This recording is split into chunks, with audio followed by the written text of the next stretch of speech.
Today's November 16th. We have a fun show tonight. We're talking all about the future of baseball, MLB. Can we get it right? Open minds, guys. Let's have fun. You're listening to the Bridge to Buctober podcast.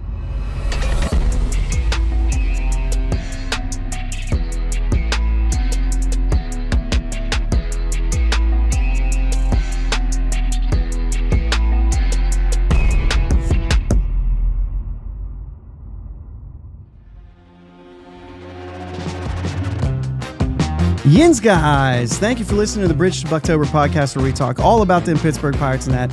My name is Josh. I'm joined, as always, by my brother, Jake. What's up, Jake?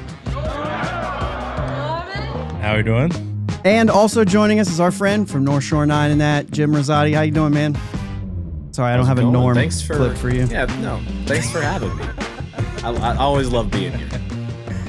So I told you in the message, that was like, at one point, we were doing a show and there was MLB realignment stuff. And I said, dude, we got to do one of these in the off season. And then I looked for it and I couldn't find when I said that. Yeah, I don't remember it either. So I don't know if I might have said that like a season ago. Because I tried to find it. I don't know where it was at. I don't know when I said it. I know that it was during, what was it? The Little League. It was the Little League World Series when Manfred opened his mouth and said something about it. Yeah, it was this season. I forget when exactly, but yeah, there was a definitely heated discussion. It was fun, but it's just not something I want to do during the season. So I was like, listen, the off season, the Pirates don't sign anyone, so let's do something like this. So that's what we're gonna do tonight. So hopefully everybody is along for the ride. I think it's going to be a lot of fun. I love this kind of stuff. I could do this kind of stuff all the time. So one thing that we're not going to cover is really anything related to Cam Devaney or Paul Skeens. Okay, you know what? Paul Skeens, Cy Young, we can do that. I am going to, we're going to put something out this week that we can react to some of that stuff too. And I will echo this. Martin says Jim did an awesome job on the prospect report. Dude, that was awesome. Thank you. If you haven't seen it, go check it out. North Shore 9 stuff. Jim did a big dive on all that. So we're not talking prospects either. We are talking MLB expansion and realignment tonight. We're going to make all of us have a proposal that we are going to propose what we think would make sense. And it's based on what we think and what we've heard and all those things. I think it's going to be a lot of fun. Yeah, listen, before we go down this path, I think it's worth it to take a look at how we got where we are now. And so I'm going to do a little bit of that, but do you have any anything to say before we get started? Either of you two. I'll just say when I first started taking a look at this, it was not as cut and dry and easy as I thought it was going to be. Like, I spent a few hours staring at a ballpark map on my wall, like looking at all kinds of different things, and I'm like, I don't even know where to start. But it was fun. It was fun to do. Yeah, I'd say with mine, and so we'll get into it, but the key thing for me was I didn't want to mess too much with existing traditions and history. Yeah. At the same time, I also really, really prioritized geography. So, yeah. Okay, I'm not going to share that. We're not laughing at you, Jim. I'm not going to share that, Murray.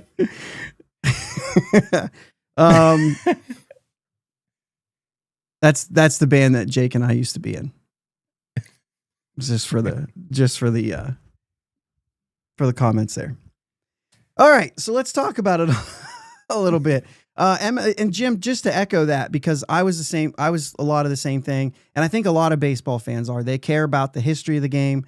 They care about the traditions and all those things. And I think that's why a lot of this stuff is it's always controversial, because it's don't mess with my game. You know what I mean? Even though, as we're going to find out, the game's been done messed with, And somehow we made it this far without having a team in Texas in an Eastern division with 3 teams that are really close to each other. And I'm knocking the NFL for that. But anyway, and I know that like a lot of us, especially right now, like there's been a lot of changes in baseball lately in comparison to what we would prefer there be. But I think on the hindsight, I did not want a clock in baseball. Has it been bad? Not really. So there's some of this stuff I would warm up to. I think if we just keep an open mind about it. MLB wants to expand to 32 teams, right? They want to do that. They also want 50% of the league in the postseason. We're going to share our thoughts on all of those things. Well, at least the postseason stuff, I know we will. So we'll get into that.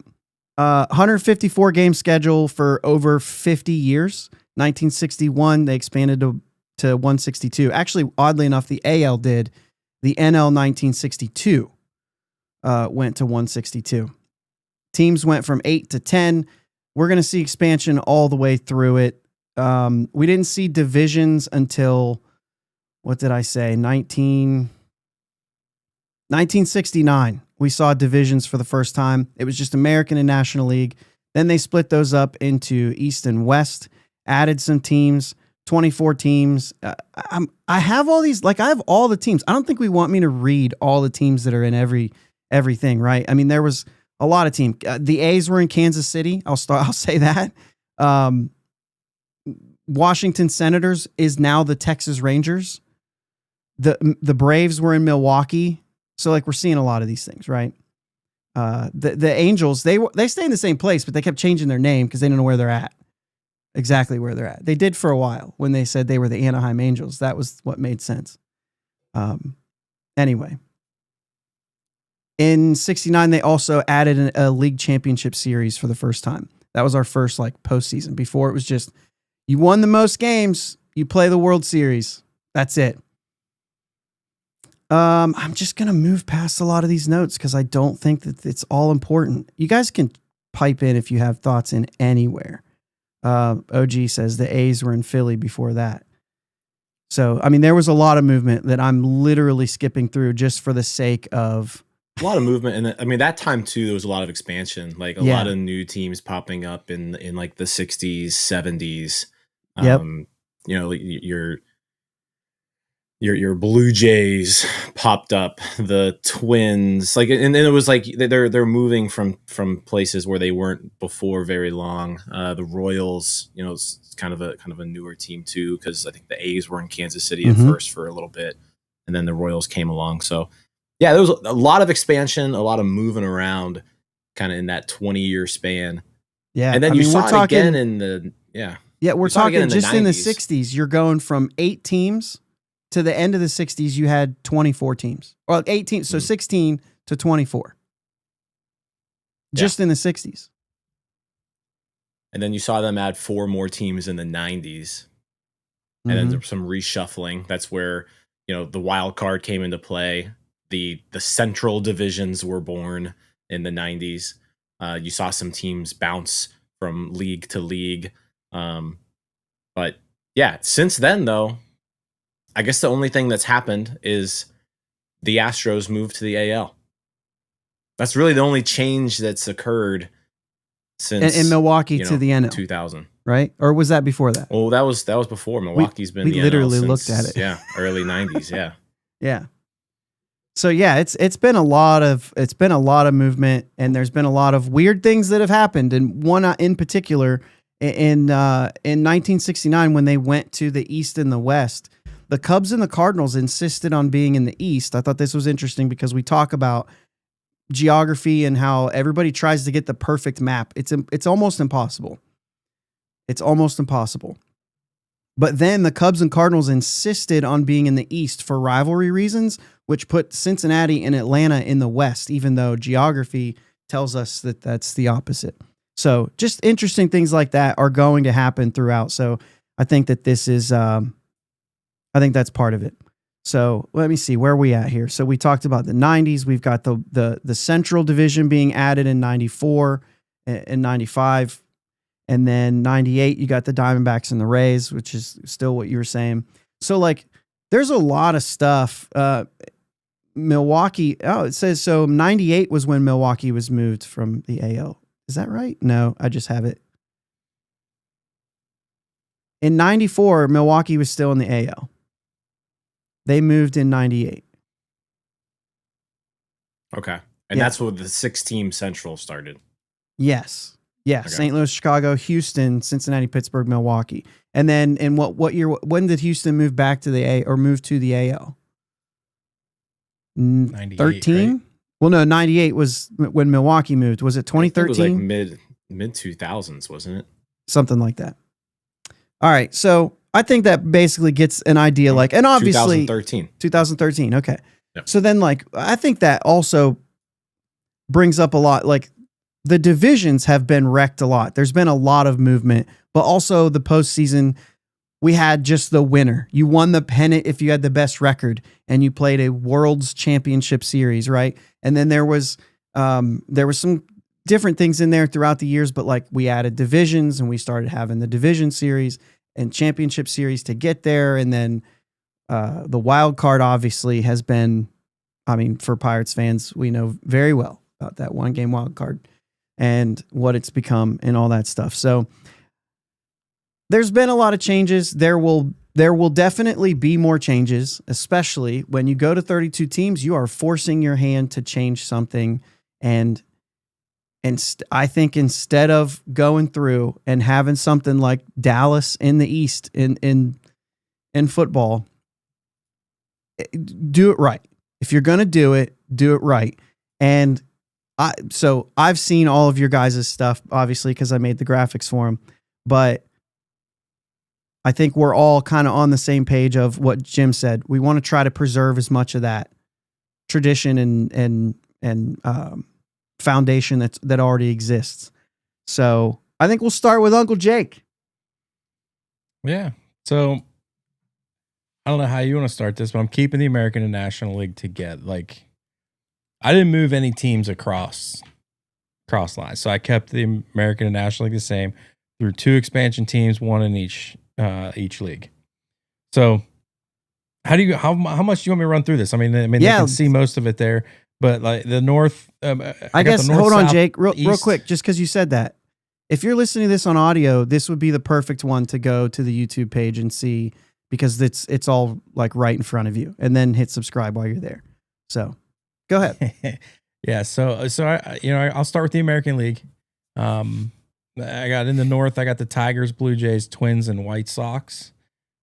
The South's going to be the Rays, Astros, Royals, Rangers. In the East, you got your Yankees, Red Sox are staying together. They pick up the Guardians, and they got the Orioles there. The West is where I got my expansion team. It's the Mariners, A's, Angels, and I got Salt Lake City as an expansion team. I just feel like that area is blowing up right now. They got hockey now. They've had NBA there. You know, I think that's a city and they've already got like plans for a stadium, and they got approvals for all the stuff. So I think they're prime and ready for it. Although I would love to see New Orleans get a team. And this is where I would put them, is I would drop the Astros to the West and I'd put them in the New Orleans in the South. But let's move on to the National League. I think it's more plausible for Salt Lake City. That's why I went ahead and used them for this. National League, I got in the North, I got the Cardinals, the Reds, Brewers, Cubs. South would be the Braves, the Marlins, D-backs, and then my expansion team for the National League would be in Nashville. Then you go to the East would be the Mets, Phillies, Pirates, Nationals. And in the West are Rockies, Dodgers, Padres, Giants. When I first did this, I'll admit I had a couple of these teams a little bit different because, like you were saying, the traditions and stuff. And there was one I missed, and Josh calls, "You sure?" I'm like, that makes sense. So I did have we updated it right before we started. But as far as scheduling goes for my league, I'm keeping 162 alive. I definitely don't think they need to add games. as much as I love baseball and would love it to be played all year round, that's just not possible. It's not a thing. But a breakdown of the schedule I have, I wasn't sure how far we were all going to go with this, but you play your division 14 times each, gives you 42 games within your division. You play your league, so the National League would play all the National League teams 6 times, so you'd have a home series and away series for 72 games, and then you play the opposite league 3 times. It keeps that's 48 games. It keeps you at 162 games a season. And that's playing everybody still? That's still playing everybody. And that's something that I've really liked the MLB switching up a little bit, is that, the Dodgers are coming to Pittsburgh every other year. You're going to see the Yankees every other year. You're going to just, these different teams are going to come to your ballpark every other year because you're going to have a home series every other year against them. And it gets you a chance, honestly, if you're a travel bug person, you can go watch the Pirates at another stadium if you want. At every other year, you have options to go travel other places as well. Me personally, I like to go when the Pirates aren't playing in that stadium so I can be immersed. But so for my playoff schedule, I'm actually expanding to 8 teams per league. The reason I am doing this is because I don't like the bye. This would honestly, I like the 6 teams reaching. I don't love the bye. So I think at season end, 1/6 everybody ends on the same day. You wait 2 or 3 days, you start the playoffs. Everybody gets a little bit of a bye, get a little bit of rest, and then you start your playoffs. And I'm going the wild card round, 3 games, into your divisional round of 5 games, and then your championship series and World Series is 7-game series. All right. I guess now it's the comments, right? Now it's time for you to defend, because no buys is so wild. When you go to 8 teams, like, I can't imagine being the number 1 seed and having to play the number 8 seed in a 3-game series. Especially because most times that number 8 seed is going to be like a below 500 team. That would be okay, but like if it's a team who just got hot at the end, I would be like, yeah, but could you imagine getting bounced? I mean, the Pirates swept the Dodgers, man. That's what I mean. Like, anything can happen in a 3-game series. So, like, you just played 162 games, and let's say you win 105 of them. Yeah. Like, you're the best team in the league, and your season can just end because maybe you ran into 2 really good pitchers back to back. Like, let's say the Dodgers face the 80 and 82 Pirates. With Skeens and Bubba. Skeens, Bubba. 1-2. I love it, but like, I mean, I love it as a Pirates fan. And then, like, I think that's the thing here that I struggle with, is as a Pirates fan, I'm all for expanding the playoffs. Like, it gives the Pirates a better chance of making it in that case. I find it hard to, like, 162 games is a long, long season. I think that's what separates baseball from everybody else, is like, the season is the grind, and like getting through that in of itself is such a big reward that, like, you start adding more teams into that, and it just makes that regular season meaningless, So I think this is eventually what they're going to go to. Like, I think they'll expand this to 8. They want to, right? I'm not a fan of it. Yeah.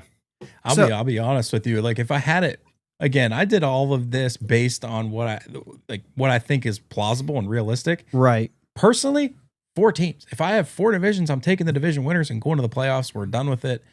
We're never going to go backwards in the amount of teams that make the playoffs. I don't like the bye. Yep. Hence, I expanded to 8 teams. Yeah. I do want to say, too, this is important to say, because I know that we're going to make Pirates fans comments. Doug asked, this is all assuming post CBA cap plus floor. This is all assuming that they cannot add 2 small market teams to this league until they've changed something. So we have to assume that the Pirates, what you see that the Pirates are today, won't exist in this format because they will have already fixed it. And that's the only thing. If they don't fix it, they won't be able to expand because all of these cities that we're bringing up are going to be small market teams, at least I think.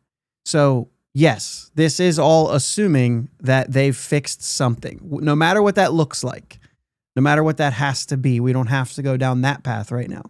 But the idea is that they've fixed something and whatever, like I said, whatever that might be. So, yeah, other than I understand the no buys. I like that. I understand that's the point.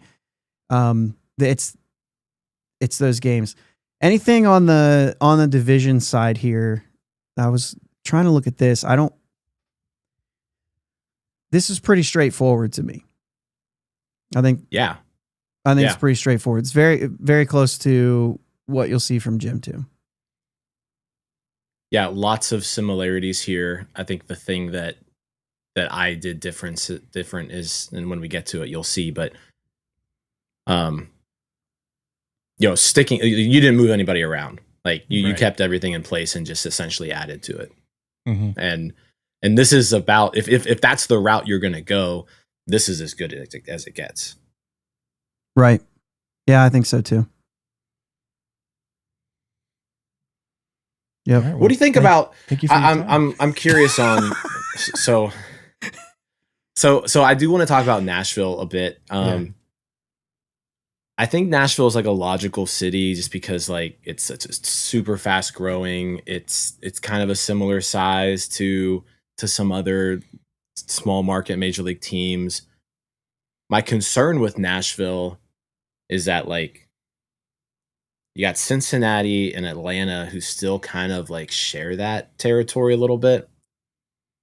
And I wonder how much pushback you'll get from those guys.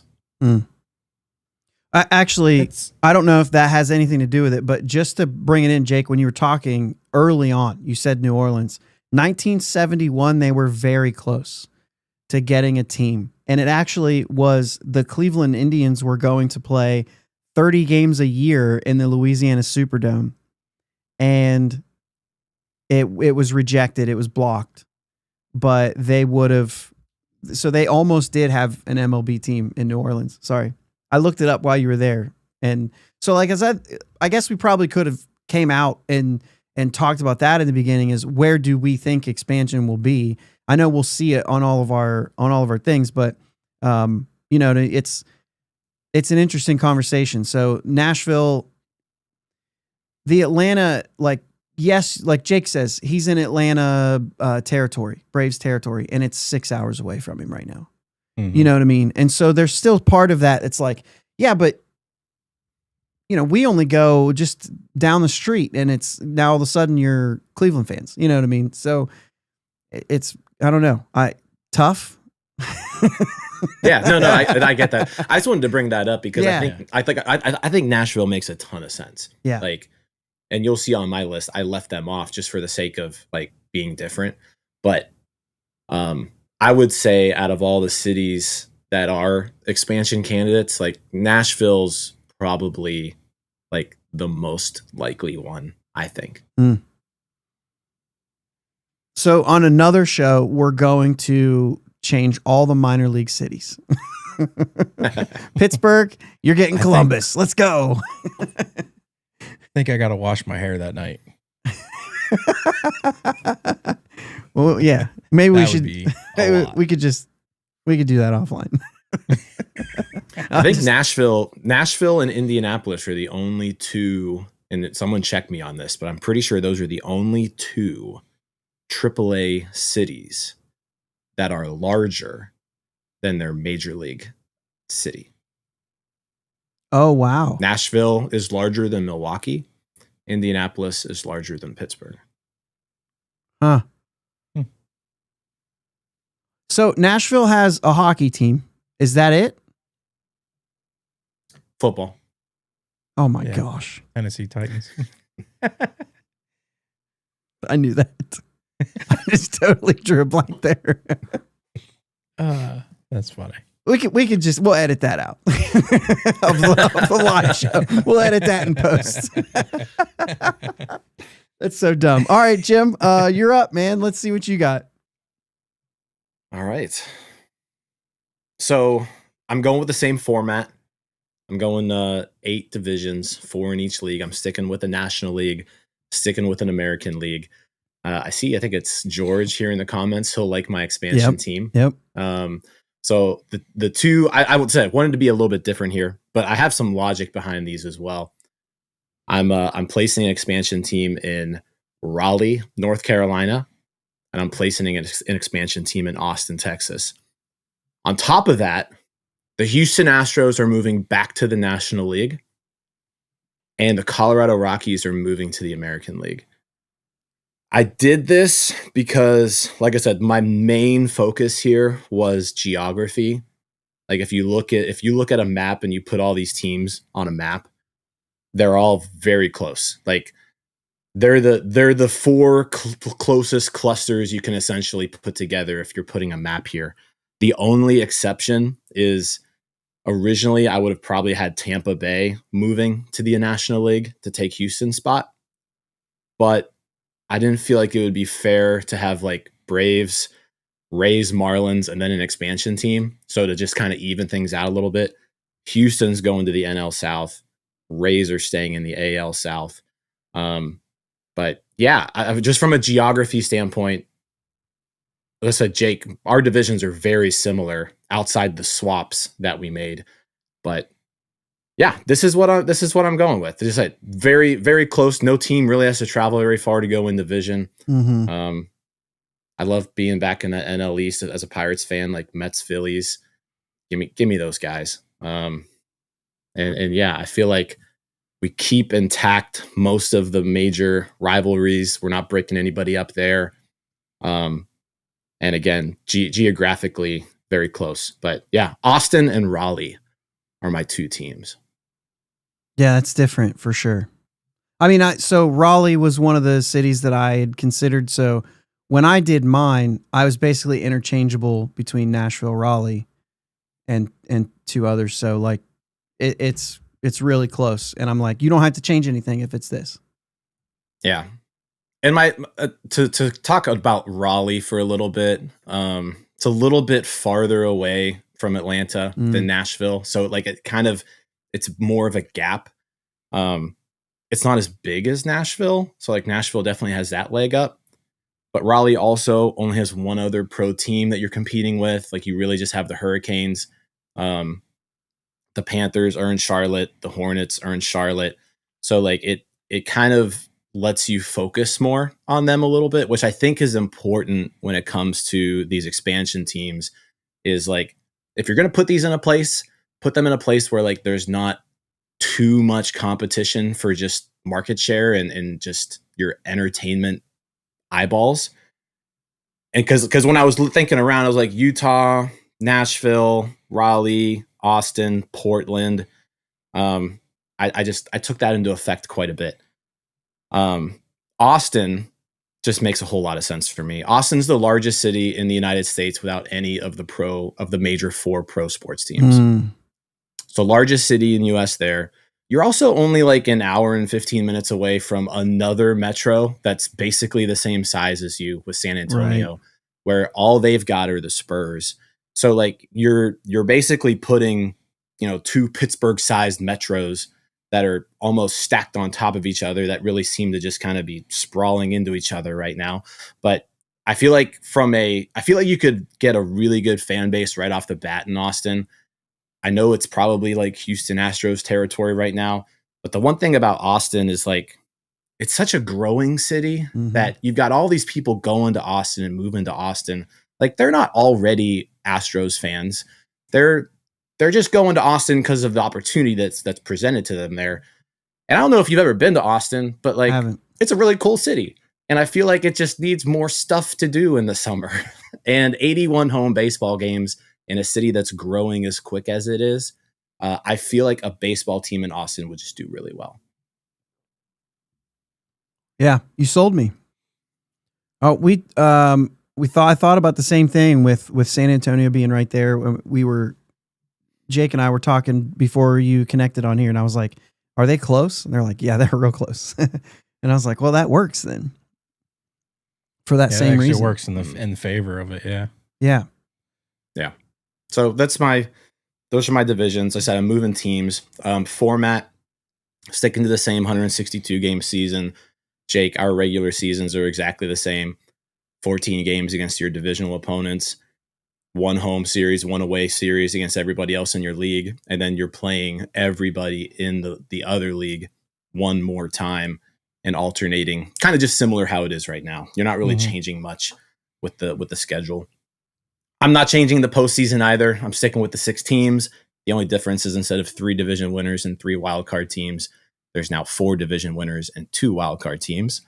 Yeah, that's it. You're not really changing a whole lot. You're just adding 2 teams and you're moving 2 teams from league to league, but the 2 teams that you're moving, one, like neither of them have deep rooted history in the league that you're moving them from. Like Houston Astros don't have a deep rooted history of American League Baseball. The Colorado Rockies don't have a deep rooted history in the National League. So I feel like you're not messing too much with tradition there. And yeah, geographically, everyone stays pretty tight. Pitt City, throwing a Louisville team out there? You interested in that? Hey, you know what? We had one, and then the Pirates bought them. the Pirates merged with the Louisville Colonels back in, what was that, 1898 or something, and that's how they got Honus Wagner. Right. Okay, so one thing Bucko Mike brings up, Texas Rangers might fight Austin. I'm trying to remember the league here. You put them in the AL South with the Rangers. Okay. So then what that does is if that's maybe Astros territory, then maybe that's a good, I like those interleague matchups that are kind of close. You know what I mean? Cleveland, Cincinnati, those, obviously the same city, Chicago, LA, New York. I like those kind of things. That might kind of get you that feel. Yeah. Between Houston and them, but yeah, Houston's definitely closer to Austin than Dallas. The other thing too, that you know what? Those 2 cities are huge. Like they don't need Austin. Right. Like Dallas Fort Worth Metro is the 4th largest metro in the United States. Houston Metro is the 5th largest in the United States. You can lose Austin. And essentially probably San Antonio in this case too. I mean, but doesn't it automatically, not automatically, but instantly is the word I was actually looking for. It instantly creates a rivalry between them as well, probably because they're so close. Andrew, first 2 teams in the West, he's going with Alaska and Hawaii. So we don't care about travel. The travel budget there. Yeah. Which also, I will say in your format, because I told you I did this. I put it in a Copilot. I grouped it with 8 groups and said, tell me in each group who the furthest 2 cities are away and how far away they are. And yours are so tight. And that's one of the things that the players would love in this scenario.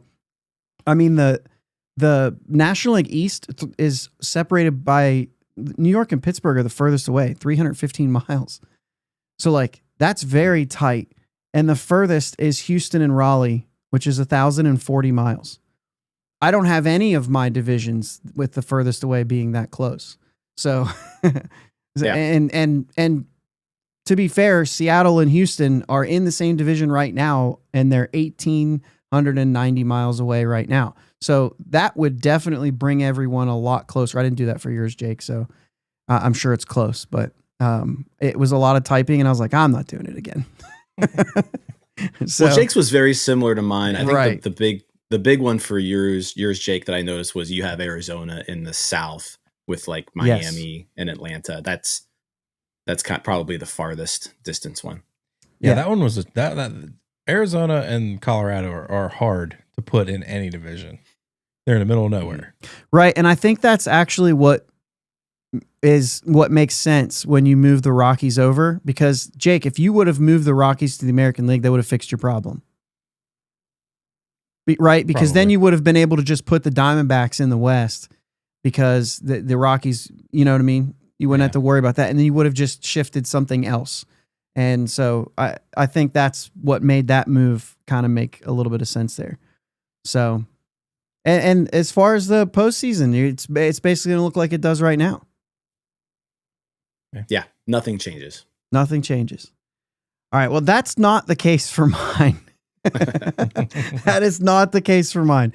There are a lot of changes, and that's because I am going to I'm going back to 2 divisions in just the East and the West, and I'm just splitting the American League and National League in half. The things that I care about, and I've already said a couple of those things, the rivals, New York and Boston, they got to be in the same division. New York and Philly, Chicago, St. Louis. I just think those guys have to be playing each other. And obviously Dodgers, Giants, and lately Dodgers, Padres. But we'll see how that goes. But those ones I care about. And I care about the interleague, like specialty series, like the Subway Series, like LA, whatever. I know they all have names. I shouldn't have started with that because I don't know them all. But White Sox, Cubs, Angels, Dodgers, even Royals, Cardinals, Guardians, Reds, Orioles, Nationals, and Tampa, Miami. And I couldn't get Houston and Texas split on mine, but I would have actually preferred, but they're so far away and they're so different that and they've been in the same division anyway. So I don't think it really matters. You know what I mean? So for expansion, I looked at Nashville and I saw Charlotte in here at one point. Raleigh was another one. So like I kind of was thinking somewhere around that area. And so I went with Nashville, but like the thing about this format is it's interchangeable no matter which one gets there. And then the other side, I put Utah in here, with Salt Lake City. I know it's true about the hockey team. I asked some guys in the group chat and they're like, yeah, they did the same thing with hockey. If you call it Utah, the state will give you some money. So I went with Utah for that purpose, but it's also interchangeable with Portland, which I know is another city that's really strong. And so like they're in the West. If it's Portland over Salt Lake, then it's an easy swap. And so that's the reason why I did it that way and split those two, just for that reason alone. So my divisions, they're here: Mets, Phillies, Braves, Nationals, Marlins, still in the National League East. Since I'm splitting up the Central, we're going to have the Pirates and the Reds going to the East along with the new team, Nashville. And by the way, if they're not called the Sounds, I'm going to be upset. I think you just bring it on. That's one of the coolest names. So let's keep it going with Nashville Sounds and just roll right in. I like it. Anyway, NL West intact: Dodgers, Giants, Padres, D-backs, Rockies. We're going to add the Brewers, the Cubs, and the Cardinals to the West in this format. In the National League, AL East stays: Yankees, Red Sox, Blue Jays, Orioles, Reds. We're adding Guardians, Tigers, and White Sox to that. And the AL West: Mariners, Angels, A's, Rangers, Astros. And we're adding Royals, who used to be in the West, Twins, who used to be in the West, and then Utah. So like a lot of this things, like there's not many teams that are going to a new division. The White Sox used to be in the West. They're now in the East because of the way I have to split it. But a lot of this is like, well, in the Cubs Cardinals, I said that thing about the Cubs Cardinals insisted on being the East. We fixed that problem. They're in the West. And so most of this is pretty familiar for all these teams. It's not like any of the history is really messed with in this scenario. So I feel like I feel like it makes sense to me. Go into the 2 leagues. This is specific because of the way that everything else kind of happens from here. And I'm not the first one to think of this. This isn't crazy, but I know Doug's going to be happy about it because he's been talking about it in the chat quite a few times here. But I'm not going with 162. We're changing the schedule a little bit. You're going to play your division teams 4 series, and it's going to be 2 in the first half and 2 in the second half. Home and away in each one. Your schedule's basically going to mirror the other side. Your leagues series, 1 in the first half, 1 in the second half, 1 away, 1 home. By the way, these are all 3-game series. There are no 2-game series. There are no 4-game series. They're all 3. You will get 6 games a week every single week. The most games you'll play in a row are 9 games. And that's if you have a Monday off and then play all the way through until a Thursday. But you have 1 weekday, 1 weekend series, which makes the season or the schedule very easy to plan, very easy to map out. If you go to the West Coast, you're going for a full 6-game West Coast trip, and then you're coming back. Wherever that is, you go 2 cities on the road, you come back, you play 2 home. To me, it makes a lot of sense to do that. Travel's a lot better. Everything stays tighter. And then you get 4 total series in interleague. How did I say that? 1 series, 1 division. So this year you'll play a series against each team in the American League East, if you're the Pirates, right? And you'll have 2 of those teams at home, 2 of those teams away, which means you only get the Yankees once every 4 years. Those 3 games will be sold out. And I'm thinking about every other year you get a Yankees-Mets series, and it is absolutely epic. Once every other year, once at your stadium, once at their stadium, and I think that those are absolute must-see TV moments, and that's why I like that so much, because I think it brings a lot of there's a little bit of a theme there when it comes to watching the game and making it exciting. This is going to continue to do that. I am doing something that I thought the first time I heard it was absolutely stupid. I'm splitting the first half and the second half. We will have 78 games exactly in the first half. Then you'll have your All-Star break. You'll have 78 games in the second half. The winner of the first half punches their ticket to the postseason. The winner of the second half punches their ticket in the postseason. Listen, this is not as crazy as you might think. It has been done before. They did it. There was a strike in the middle of a season in, I think, 1981, and it was in the middle. So they did a first half and a second half. Actually, though, the Reds had the best record in the season. They didn't win the first half or the second half. They missed the playoff. That won't happen here. I'll explain that later. They will be, if they have the best record, they will be the division winner. So, and like I said, I'll get there too. But this makes scheduling a lot easier. I've heard some say that like the National League always gets the same day off. I don't care about that. Like it's either Monday or Thursday. I don't care what day it is. It doesn't have to be the same one every time, but you could do it that way. It would be that easy to do it. So yeah, when it gets to the postseason, this is where it gets kind of crazy. MLB wants 50%. If it was my pick, I would not do that. I would do the first half winner, the second half winner, and then I would do the best overall record. If one of the winners was the best overall record, you just take the best remaining and they get in. That's how I would do it. Unfortunately, I know they want 50% of the teams, and I know they're going to get it. So we're doing a really crazy thing, because I don't think that if you're the 8th place team that you deserve to make it to the postseason. That's just my opinion. I think a lot of people could probably share that opinion. So you are going into a 1-game playoff with the 8 seed plays the 5 seed, the 6 and the 7 play. So that's your gauntlet of a wild card series the way we used to have it. It's a 1-game series. And the thing is like right now, the buys, Jake, you have a buy, you have, however long you have. This actually doesn't change how long you have to wait for that if you're a 1 or the 2 seed.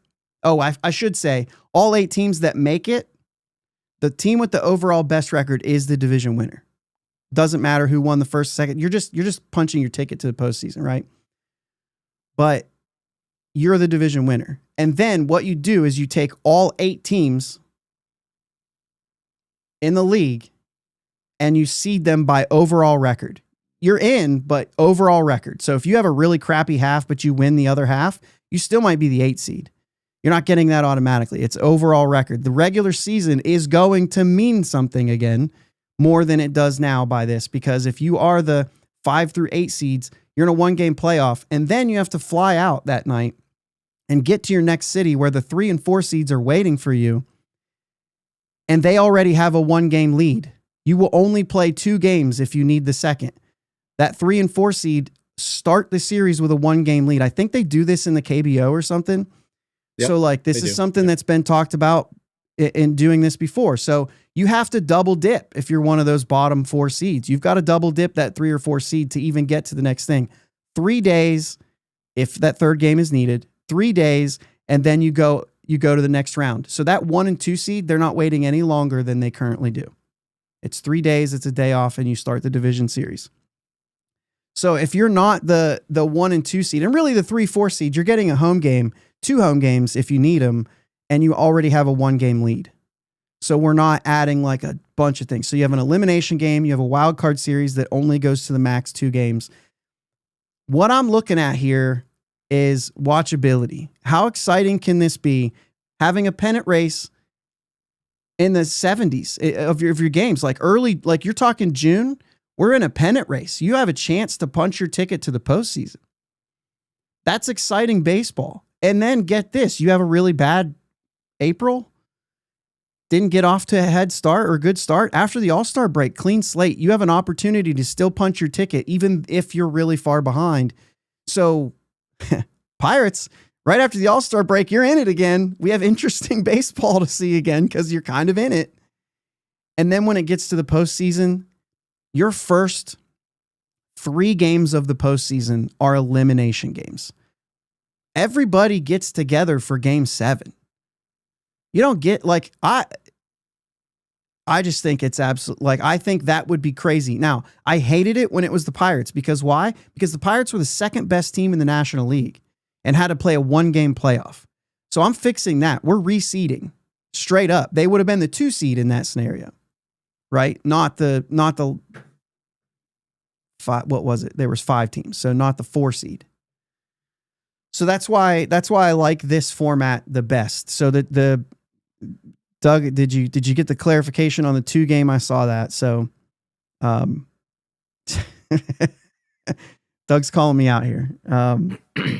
Yeah, I just think that when you're talking about like the excitement of the game and trying to keep all of the teams engaged and keep baseball as an incredible, like watchable. I don't even know. Like, how do you word that? But like, that's going to be epic. You're going to have a lot of really crazy, important, must see games. Like, imagine your 5 and 8 seeds are, let's say it's even Pirates and Brewers or something. You know, I don't even know if my division's lined up with that, but a game that most teams wouldn't watch or most fans wouldn't watch. But if it's an elimination game with Paul Skeens on the mound, they're going to watch it.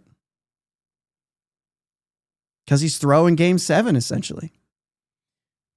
So the thing is it gets to the 50%. It cuts games from 162 down to 156 because of the math. So we're sacrificing 6 games, which also helps with getting those teams in. Like if we're letting 8 teams in, we are kind of devaluing a little bit of the regular season. I'm only cutting 6 games, and we came up with ways to also make the regular season more valuable by saying you got to push to the end because we're pushing for, you want to be 1 and 2. You want to be 3 and 4. You don't want that 1 game. So a lot of that still plays really heavily, and it keeps the rivalries together. That was the other thing. All those rivalries that we talked about, but you guys did that too. So, I mean, that's not anything different. Like, you guys have done exactly that. So, but it does make the overall regular season record more important. All right. I'm going to take a drink. You guys can just destroy me for this. The only thing I don't really like is the ghost win. I don't like make believe stuff. 3-game series. It's 3-game series. I don't like being up 1-0 going in like. Just consider it. You're coming out of the losers that's like bracket. A Manfred runner. You're coming out of the losers bracket though. But it's not a double elimination tournament. If you're under 500, you're a loser. I'm just kidding. You're a loser.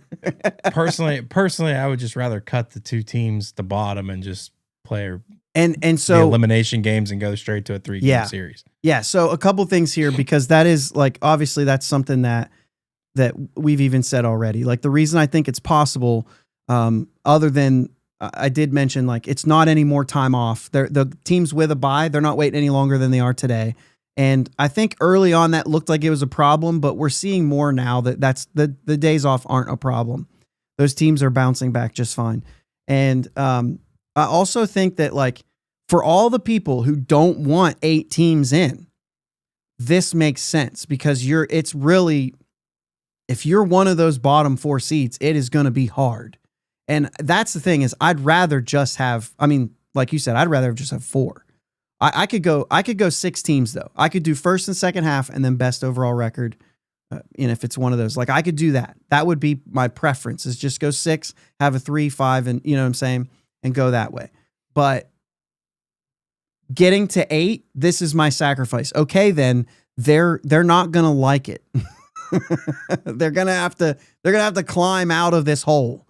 And I want it to feel like they're in a hole because I don't think they really deserve to be there. Like Jim said, you're going to have teams that are under 500 in the postseason. And maybe they have to maybe there's no 8 seed, the 7 seed or the 5 seed gets a bye at that point. If you're under 500, you can't be in the postseason. Only the top 8 winning teams. Yeah. I mean, I'll say this, like I like the idea of a first and a second half. I guess if I'm poking holes in this, you're not actually adding any postseason games here.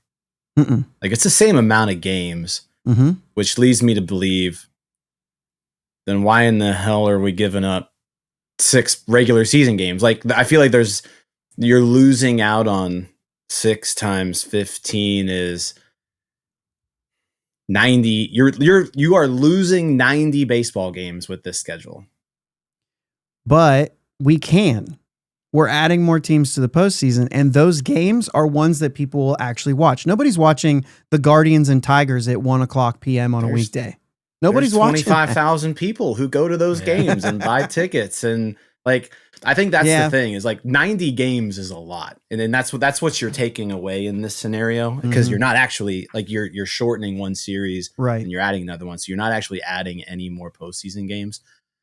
So I think that's the first thing I see where it's like, that's a hard thing to give up if you're Major League Baseball. But the half seasons, I think it's a cool idea. It allows you for basically a second pennant chase. You're creating more impactful and meaningful games kind of throughout the season, exactly, which is a neat idea. And I think it would work. You'd have to almost restructure like are there 2 trade deadlines? Is there still just one trade deadline? Yeah, that's or like interesting. does it almost artificially create a second trade deadline where like, hey, maybe we start seeing a lot more trades in May, than we do nowadays. So yeah, it's an interesting concept. I think this is almost too complicated to implement. I think maybe just because it's so hard different. It's hard to think of because it's so different. But the actual thing about it is that it's very easy. Like you're gonna know, like you're playing 1 week series, a series during the week and a series on the weekend, and it's always like that. You play every Friday, Saturday, Sunday, which they do anyway. But like now your weekdays are like, how many times you're like, well, we have 4 against them this time. Well, there's only 2 that time. Like, oh, we have a 2-game series with a day off before and after. Like, what's the point in that? 17 games in 17 days never happens here. The bullpens that's terrible.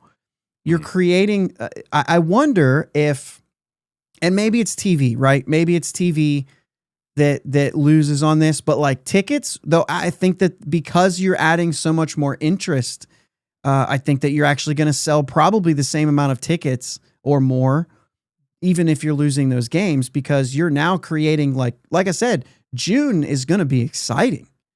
It's not just like, hey, you want to go to the ballpark today? It's like, holy crap, we have a divisional game and everybody's playing interleague at the same time. Everybody's playing out of your division at the same time. Everybody's playing divisional games at the same time because that schedule will be so easy to make. And that's what makes it with everything being a 3-game series. And then you have days built off. If there's rainouts, you can add a 4th game. That's the only way you're running into your, oh shoot, now I have 13 straight games. You know what I mean? Because we had this one rain out, but like they're already built in. You have a day off every week. There's no scheduled week without a day off in it. And so there's a lot of things that actually make it easier at the same time. And so obviously the trade deadline's interesting. I hadn't thought about that. I don't know how you do that. You're right though. That would be That would be interesting. Do you have a time in the first half that is a trade deadline, and then it's a freeze until the All-Star game, and then you can trade again? That would actually be kind of cool. Shoot, we have these shows where we love trade deadlines. So the cool thing about this format is it makes more meaningful baseball. Yeah. And that's, if that's what the goal is here, then this does accomplish it. I like how the minor leagues does this. Like, I mean, this is how the minor leagues do their playoffs. Like they do a first half and a second half. The 2-game wild card series doesn't bother me at all. I like if you're going to let 8 teams in, I think this is the best way to do it, because you are still giving a significant leg up to the teams that excelled in the regular season. Right. So you're not necessarily devaluing that good regular season in this case, because you are making it much more difficult for the teams who are kind of sneaking in there to actually advance. Now, like, it gives them the opportunity. They can play their way into it, but like, they're going to have to win some games. Like a 7 or an 8 seed. Actually, if you're a 5, 6, 7, or 8 seed, you're going to have to win 3 straight games to make the divisional series. Right. It's going to be hard. Yeah. So and now to me, so Jake, what I've just done is I've essentially got it down to 4 teams. Except we get to watch elimination games every night. Every night we have a game 7. Imagine how crazy that is. Yeah, no, I get it. I don't like the 1-0 start. I like the concept, but I don't like. So 1-0 start is the way that you say it to make sense, right? Right. But if you just take away the 1, you don't give them the win, right? But they have to be double dipped. Right. So you're coming out of the quote unquote losers bracket, and you've got to double dip that team. And it you know what I mean? And they're fresh. You've already thrown your ace. Yeah. To get there. So it's a really big advantage for those teams that are waiting. You're probably not going to play that second game very many times. I mean, other than like a team really boosted in the trade deadline and they really are a much better team and they came in hot and won the second half, but they were awful in the first half, right? So they end up a 5 seed and they're climbing their way through. And that's the thing that I think is important no matter what they do, even in your guys' formats. Winning the division punches the ticket. Now, you're doing full season, so those 4 division winners are likely to be the 4 best teams, or they're guaranteed in their division, but there's going to be another team or 2 that's going to be better than a couple of those other division winners. Reseed the whole thing, man. Especially in a format where there's no buys, like you're saying. If you're in the East and you got second place, but you're better than every other division winner, you should be the 2 seed. You should get those home games. Because you'd get all 3 home games instead of all 3 road games for winning maybe 100 games. Imagine winning 100 games and the team in front of you won 101. And you have to play 3 road games going into the postseason after winning 100 games. You have to make the regular season more important. So, this isn't obviously a disagreement because I don't know that you didn't really break that down. But I would say, even in your guys' formats, reseed by overall regular season record, top to bottom, 1 through 8, 1 through 6. Has to be done. It should have been done in 2015. But it can't be done. Why not? If you win your division, you win your division. If you win the division, you get in. It's a guaranteed spot in. You might be that we've seen division winners that there were teams better than them that missed the playoffs. Yeah. So that's your perk. I'm good with that. I'm good with if you win your division, you're in, but the playoffs are seeded 1 through 6 based off record. Yeah, I like that. I'm completely fine with that, because you take a team like the 2015 Pirates, who won 98 games, didn't win their division, but they were the second best team in the National League in terms of win-loss record and baseball. I think they kind of got screwed with the wild card, whereas they could have been a 2 seed. Right. I think if I'm setting my playoffs up like that, I'm just not having divisions. I'm just going to have the American and National League. It still gives you, worry about it, and I'm just especially going to take the top teams from each league and put right them in the playoffs. So in I'm my just not format, worried about it. In my format here, when you have when you're down to just 2 divisions, the only reason you have 2 divisions is travel. Yeah. Because you're going to play those teams the most, right? So you're going to have obviously I'm doing first and second half. Like there's a lot more opportunities to win it too. There's 3 opportunities to get in, essentially. Have the best record, win a first half or win a second half. So there's 3 opportunities to guarantee your way in. But like for you have 4 divisions. There's going to be a bad team that could possibly make it in. And so you're just building that in to say, I won my division. And again, geographical. So it actually makes a lot of sense to still say, I beat these guys, so I'm in. But still, there's better teams in the league. And they should be rewarded for what they do in the regular season, or else why not? Why try? Why try for the last week? If I can't get any better than the 5 seed and I have 98 wins, like I can pack it in. All the minor leaguers are pitching. My guys are throwing 2 innings. Like I'm not going to play hard. I don't care if we lose. I have, depending on the next team that's not a division winner, but like if you have 98 wins and you're saying I'm 5 games out, that sounds crazy because that'd be the end of the season, but you know what I'm saying? Well, I was going to say, if you have 98 wins, you're probably close enough where like the division's still in play. Like there's not going to be too many instances where like, you're taking a series or 2 off. You're either going to be close enough where the division's still in play, or it's going to be close enough that you could drop out. You probably also have the offense to win if your starters are only going 2 or 3 innings. Maybe, yeah. With 98 wins. I mean, you'd have to expand the rosters at that point too if you're going to do that. If you're just going to have minor league, you can't just bring a bunch of people up. They don't want to pay more people more money. But that's what I'm saying. But I feel like in that scenario, I'm just going to throw 2. Like I'd have to have expanded rosters to make that work. Yeah, and unfortunately, what you're also going to get when you do the 32 teams is you're going to have a single A team, a double A team, and a triple A team. They keep trying to do this. They're not going to have high A and low A anymore. It's going to be double A, triple A. I think gutting the minors is certainly very soon. If not the next CBA, then the one after that. Right. Yeah. Certainly if they get this far and add 2 teams, like it's certainly happening at that point.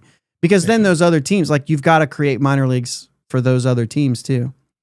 So they're going to get some of them. You know what I mean?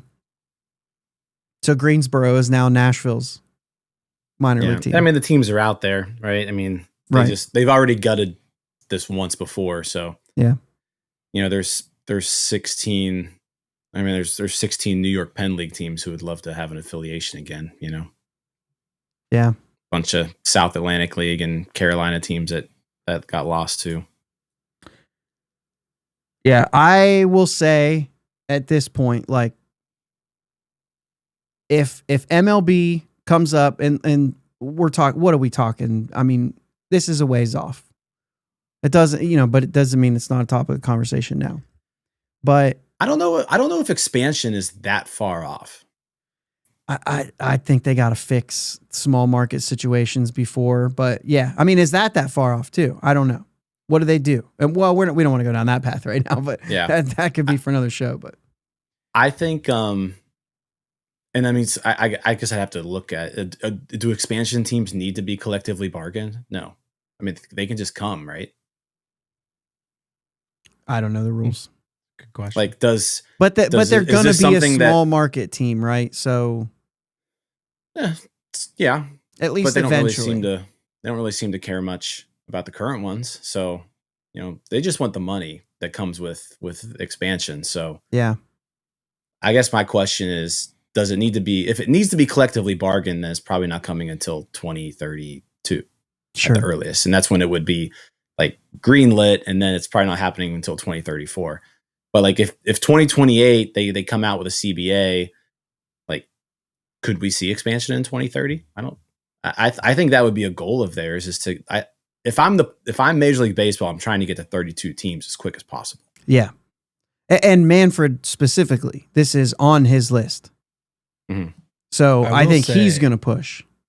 I want to jump backwards just a little bit. Yeah.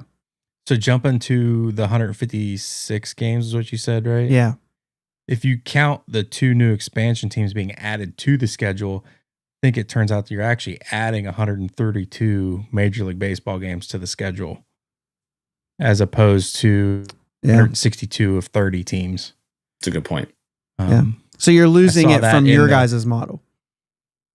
Yeah. No. And actually, it might be more than 90 then. Well, no, we'd be adding even No, more I'm games. saying Yeah, we'd be adding the more games, 156 would lose games from between ours. from ours. Yes. Yeah. Between mine and Yeah. between yours. Yeah. Yeah. I just think that the further you go down and the more teams you add to the postseason, I'm just not sure that we really need 162. And we've done it before. I know that the history and the rules or the records and all that stuff are going to be messed with. But for me, it's also like that's only 6 games for your team. That's 1 road series, 1 home series. It's all you're getting rid of, but you've amplified all the ones that are home. And so to me, the ease of the schedule makes so much of a difference because it's all built. Like, I think that the schedule would be so easy to make even because it'd be mapped out. Let me ask this. Is there any precedent at all in any league of reducing the regular season? That's a good question. I don't know if that's ever happened in any pro sports league. Well, baseball's a leader. No, you're right. And there's a lot of stuff leading right now. Yeah. Yeah, there's a lot of stuff to go in there, but but it's still like you're adding teams. It's the whole thing. I don't know. Like I think there's a little bit of a precedence to say if you're putting that many teams in the postseason, then you have to make a sacrifice too. Like this is terrible. You're gonna have teams that lost more games than they won make it to the postseason. We can't do that. And if you go 162, there's no possible way to split the season in half the right way with scheduling. There's no possible way to make everything 3-game series to make the scheduling really easy. So I think that like in order to do those things, this is the only way that Copilot could tell me. I'm kidding. So this year, just to kind of use this year as an example, Yeah. that means the cutoff in each league would have been the 82 and 80 Royals would have been the 8th seed Okay. in the AL, and the 81 and 81 Giants would Okay. have been the 8th seed in the NL. So you would not have had a losing team in 2025. In 2025, you would Once not you have. add those other 2 teams, maybe they lose a couple more games. Maybe they win a couple more. I don't know. Yeah. Obviously, that's no. I looks like listen. it looks When like I the heard only, it, go ahead. The only professional league to even talk about reducing games is the NBA to an 82 game schedule due to player load management concerns. Yeah, I mean, I think there's something to that too, right? I mean, you're talking about having days off built into the schedule, and the more we go down this road, the more people get hurt, and this takes some of that away. I don't know if it really makes that much of a difference or not, but you could make all the points that you could get. I just think making the regular season important is something that we, in most leagues, are doing a lot less of. And it just feels like, dude, when I go to a game in May, like I don't care what happens. It's a good time. Or let's say June. That would even be better. Like June, if the only thing that might be the worst is how hot it is today. And so like I want to know that we lost a game on the division leader in June and make that matter. Dude, we talk about standings in May. Like you do it on your show, we do it on our show. Oh, we're now 4 games back. Like who cares? We still got 4 months. You know what I mean? But if it mattered, you'd care. Every game is a post All-Star game to what we know now down the stretch, except every team has a chance. I don't dislike the first half, second half stuff. I I will say it seems minor leaguish because obviously Yeah. it is. Yeah. So it doesn't seem like it's a major league style. But I could see it working. I mean, everybody would adapt. Yeah, and the two of you are more open to it than I was the first time I heard it. I was like, that's so Bush League. We're not doing that. This is the majors.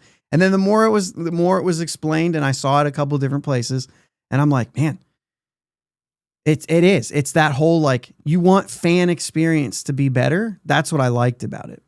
Mm-hmm. So anyway, I was gonna say before we did that, I think if baseball came out in whatever year that was, and they said, this is our format, and it was any of the three that we had here, like, I don't think I'm fussing about it. I think I like them. We didn't do Western and Eastern Conference and just wipe National American League away. I don't want to see that. Mm-hmm. We didn't do divisions called Mid-Atlantic and Great Lakes. I've seen those, right? Mountain division. Like, I don't like that stuff. I want American League, National League. You know what I mean? Yeah. East, West, and then North, South instead of Central makes sense. I'm with you. I think all three scenarios work. I mean, Josh, yours is certainly the biggest change. Yeah. Right. Like, that's the one where everyone would just have to figure out if they like this or not. Thanks, Doug. Because yeah, I mean, it's going to take a lot. That's the one where if you go that route, you're going to have a lot of just kind of explaining it to people. Like, your casual fans are going to have to just like learn how that works. And you're going to have to try to like convince people like how much better this is. And you're going to have your purists who absolutely hate it. Oh, they're going to hate it. And then you're going to have your more open-minded people where they're like, yeah, it makes sense. It makes more meaningful games. It makes your games in May kind of matter a little bit more, when in reality, a May baseball game counts the exact same as a September baseball game today. It's just psychologically, we don't really think of it that way. But it does kind of seem to make those games matter a little bit more. Yeah. First half, second half has never been right, has it? It's always been a little more than a half. Yeah. Yeah. Now it is.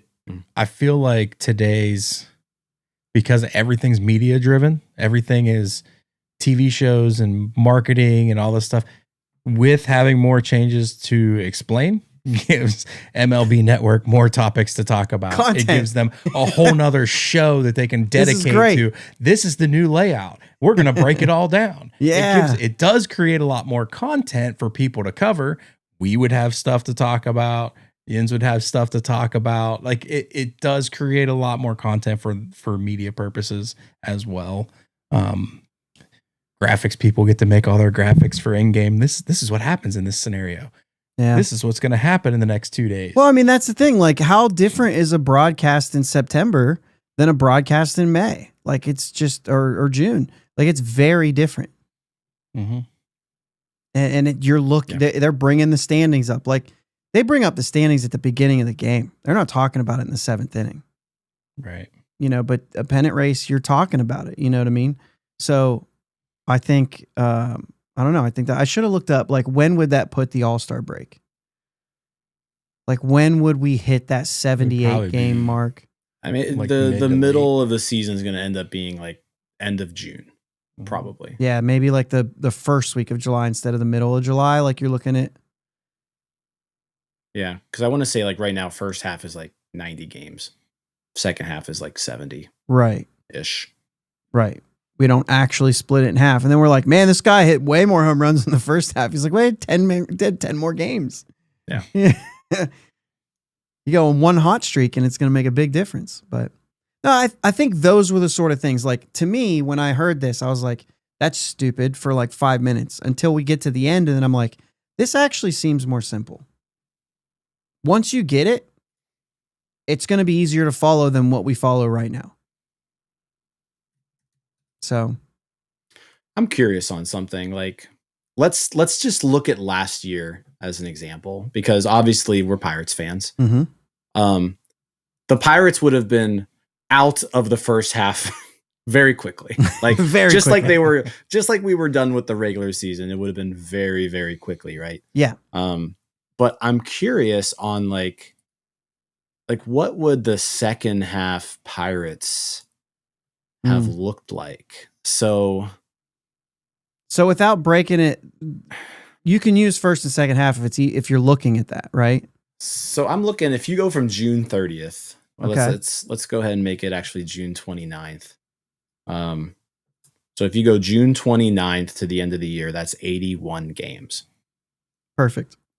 The Pirates went 37-44 Still not in their last 81 games. But like, what did they do?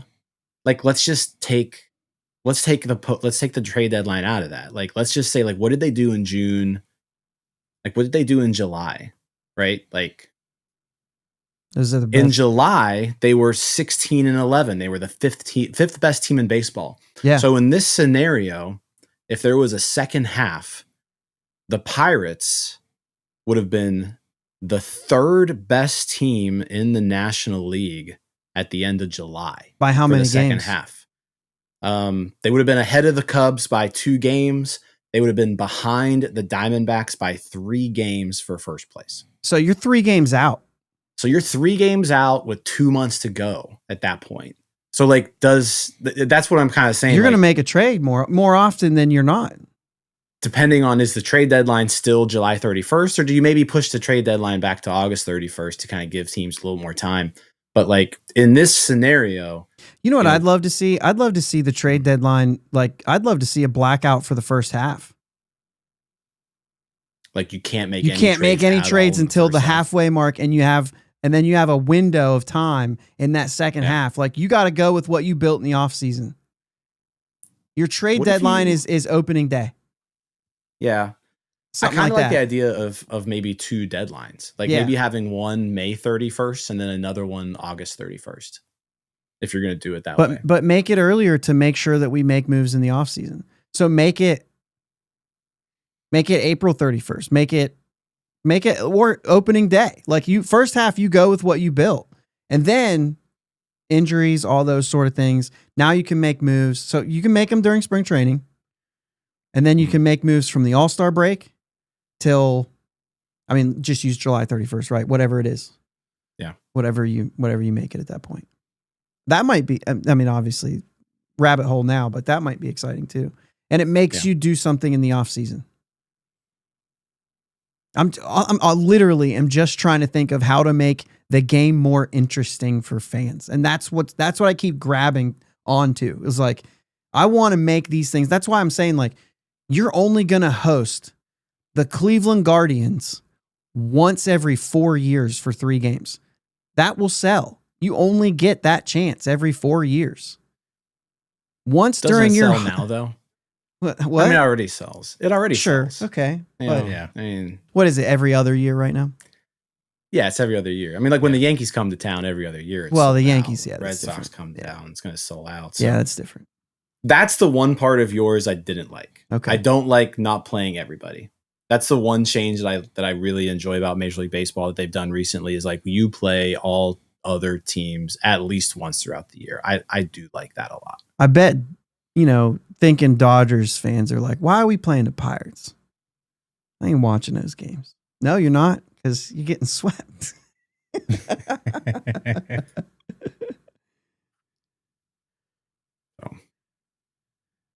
George, still liking your Austin pick there. I said Austin's one of my, actually I go to Texas a lot. It's a terrible state. Sorry, George, but Austin is the one city I enjoy in Texas. So when I go to Austin, yeah, it'd be cool if I could go to a baseball game every now and then. Yeah. So it's a little selfish reasoning for me too, because I do go to Texas quite often. But yeah, Austin in the summer, give me a baseball game. Was there any other cities? Jake and I were talking about this a little bit. Were there any other cities that we didn't mention that could get expansion? Or that there's some like on list. I don't want to hear Orlando though.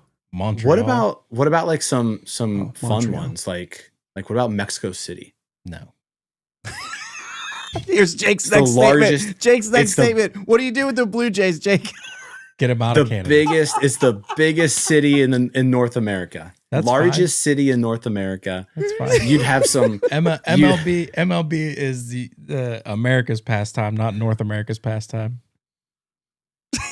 I'm all for Get Toronto out of there. bring in more. If you bring in a whole other country into the mix, you Oh, got Mexico man. City, and also like imagine the offensive numbers in Mexico City. Yeah. Because the elevation of Mexico City is significantly higher than Denver.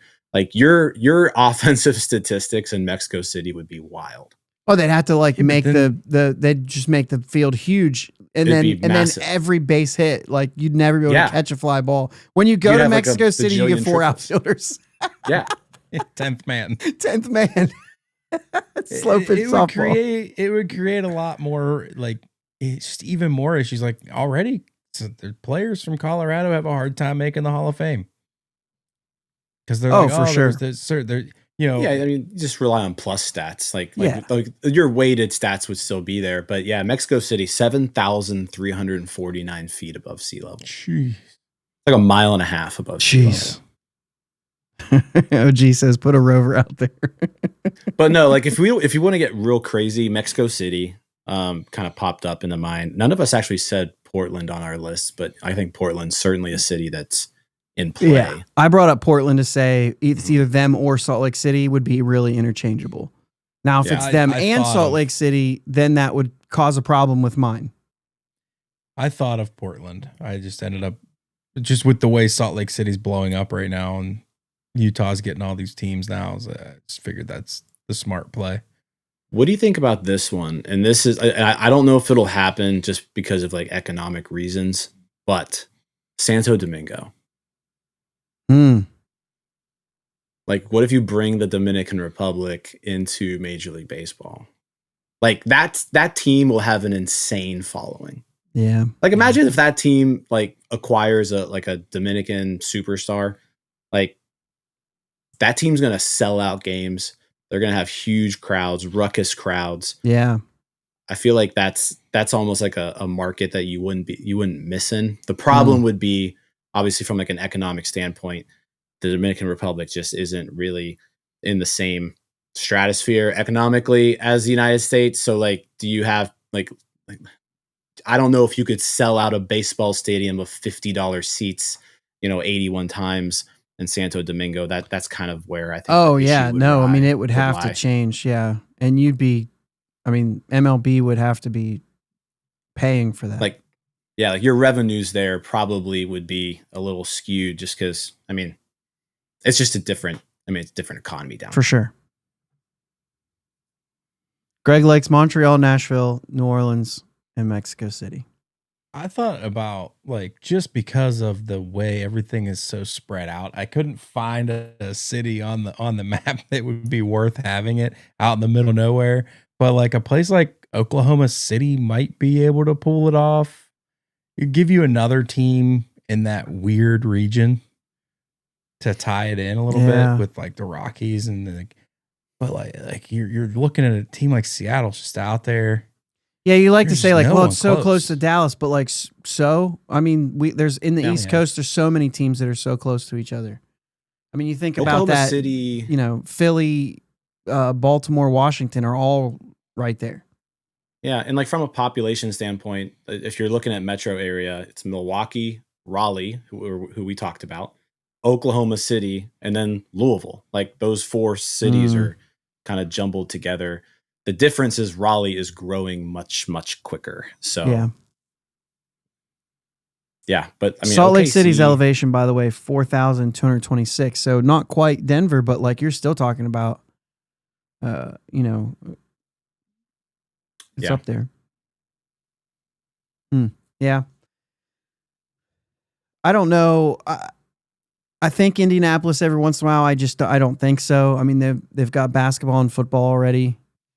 They don't have hockey, right? That one I won't be embarrassed if I Indy? don't know. Yeah. Indy has football and basketball. Yeah. Yeah. I've been to Indianapolis Indians games. They're not packed, so, but they're not pro either. And they are the Pirates minor league team. So I don't know. I don't know how that would go. Yeah, I mean, they draw for their big promotions and stuff, but Doug says MLB Indianapolis- should expand to Pittsburgh. Yeah, right. Indianapolis is a bigger market than Cleveland. It's a bigger market than Mhm. Nashville. Well, that's a good point. Cleveland has 3 teams. You know what I mean? Pittsburgh has 3 teams.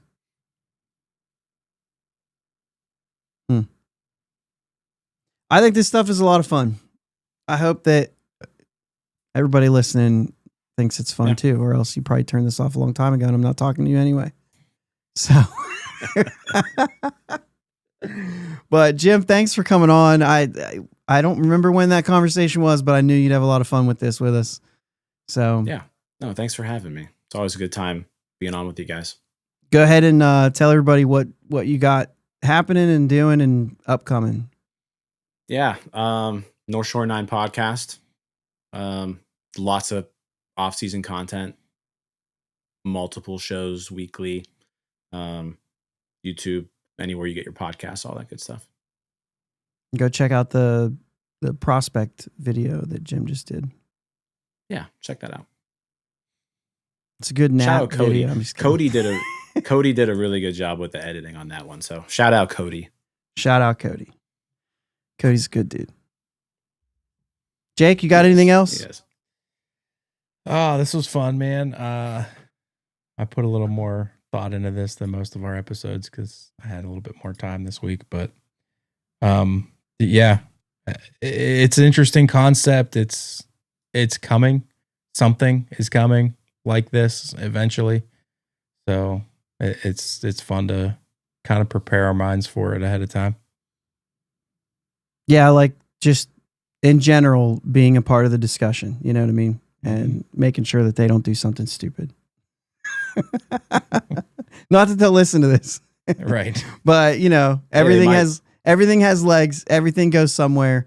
The more people talking about it, the more you get it out there. So I'm all for it. Thanks again for listening, everybody. Please hit subscribe, like button, all that good stuff. And we'll catch you on the next one. Let's go Bucks. Go Bucks. Oh, Jake, you bailed on me. Huh? You told me. Let's go Bucks. You told me you were going harder than that. Oh, let's go Pirates! I forgot. Thanks for listening to my dad and Uncle Jake on the Bridge to Buctober podcast.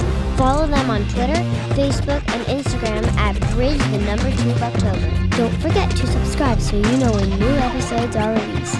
Clear the deck, cannonball coming, and let's go Bucks!